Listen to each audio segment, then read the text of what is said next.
नमस्कार। आज के इस खास विश्लेषण में हम एक बहुत ही दिलचस्प और पेचीदा मुद्दे पर बात करने वाले हैं, जो सीधे तौर पर भारत के भविष्य, हमारी इकोनॉमी, सिक्योरिटी और नेचर के बीच के एक बड़े टकराव को सामने रखता है। एक तरफ है एक बेहद विशाल और महत्वाकांक्षी मेगा प्रोजेक्ट, और दूसरी तरफ है हमारी धरती के सबसे अछूते, अलग-थलग और नाजुक बायोडाइवर्सिटी हॉटस्पॉट्स में से एक ग्रेट निकोबार द्वीप। तो चलिए इस महाटकराव और संतुलन को करीब से समझते हैं।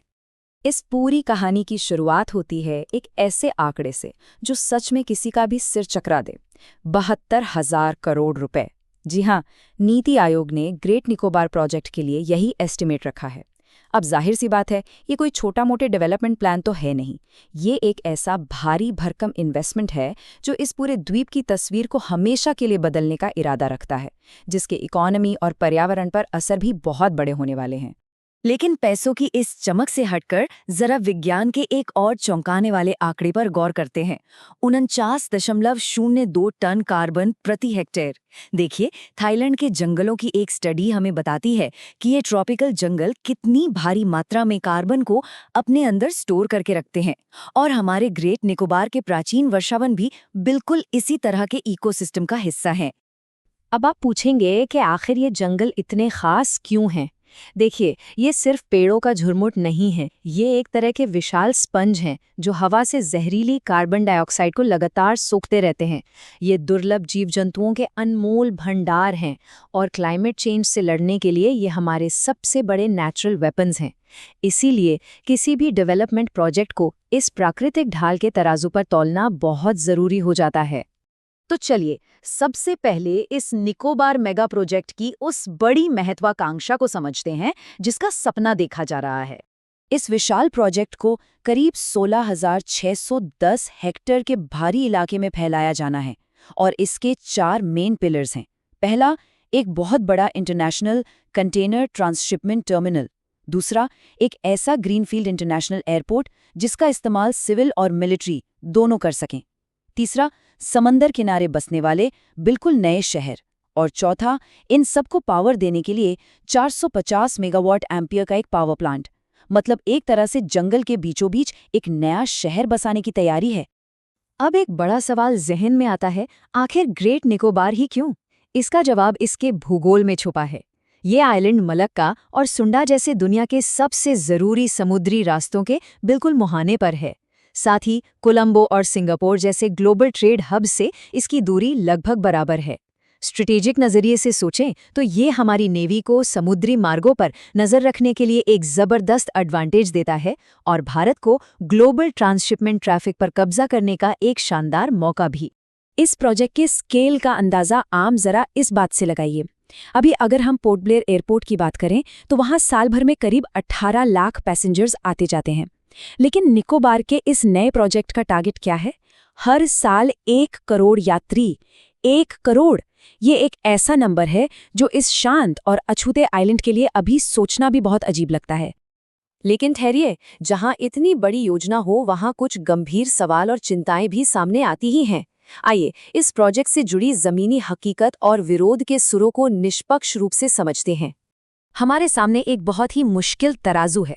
एक पड़ले पर है नेशनल सिक्योरिटी, इकोनॉमी और ट्रेड का फायदा, तो वहीं दूसरे पड़ले पर एक भारी कीमत है, सदियों से वहां रह रहे बेहद संवेदनशील आदिवासी समुदायों के विस्थापन का डर, घने और प्राचीन जंगलों का कटना और दुनिया के सबसे बड़े लेदरबैक कछुओं के घोंसले बनाने वाली जगहों के खत्म होने का खतरा।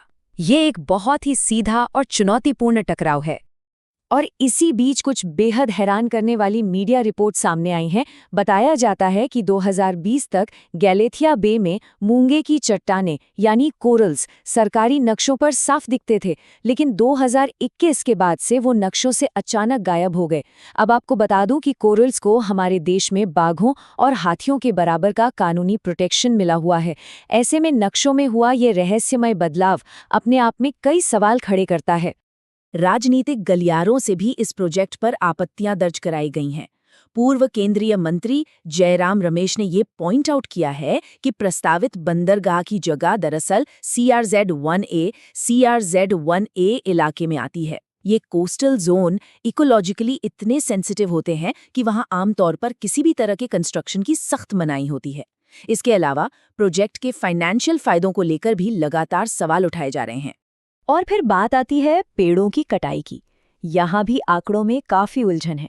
सरकारी डेटा कहता है कि करीब 7,11,000 पेड़ कटेंगे, जबकि कुछ दूसरे एस्टिमेट्स इस नंबर को 9 लाख के भी पार बताते हैं।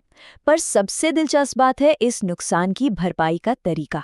इसकी एवज में हजारों किलोमीटर दूर हरियाणा में पेड़ लगाने की बात कही गई है। अब सोचने वाली बात है, क्या मैदानी इलाके में लगे पेड़ ग्रेट निकोबार की उस अनूठी और पुरानी बायोडायवर्सिटी की जगह कभी ले सकते हैं? बात सिर्फ नेचर की नहीं है, इस पूरी योजना के केंद्र में इंसान भी हैं। ये आइलैंड खास तौर पर शोम्पेन जनजाति का घर है। इनकी आबादी मुश्किल से 250 के आसपास होगी और ये पूरी तरह से इन्हीं जंगलों पर निर्भर हैं। इस प्रोजेक्ट के लिए 84 स्क्वायर किलोमीटर का ट्राइबल रिजर्व डी नोटिफाई होना है। और ये बात भी सामने आई है कि आदिवासी परिषद ने अपनी जमीन के इस्तेमाल के लिए जो सहमति दी थी वो अब वापस ले ली है। इससे कई कानूनी और मॉरल सवाल खड़े हो गए हैं। ये तो हो गई इंसानों और सिस्टम की बात, लेकिन अब आते हैं एक ऐसे फैक्टर पर जिस पर किसी का बस नहीं चलता, हमारी पृथ्वी का अपना वीटो, यानी भूकंप का खतरा।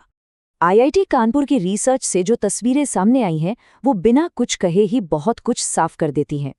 देखिए कैसे हमारा सबसे दक्षिणी छोर इंदिरा पॉइंट का लाइट हाउस अब पूरी तरह से पानी में डूब चुका है, और वहीं कार निकोबार का एक इंस्पेक्शन बंगला जो कभी सुरक्षित था अब सीधे लहरों की मार झेल रहा है।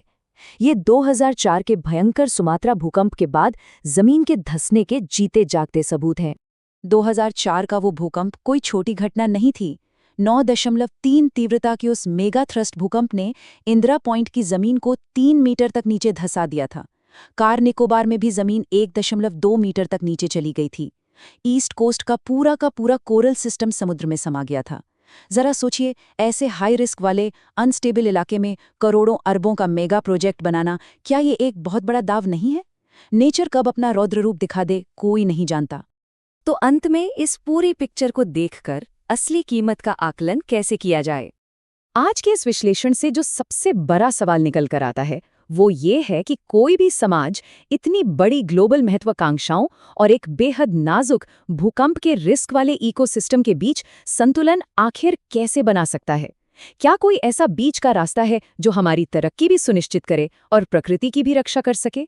ये वो सवाल हैं जिनके जवाब सिर्फ ग्रेट निकोबार का ही नहीं, बल्कि शायद हमारी धरती के साथ हमारे भविष्य को भी तय करेंगे। इस पर जरूर सोचिएगा।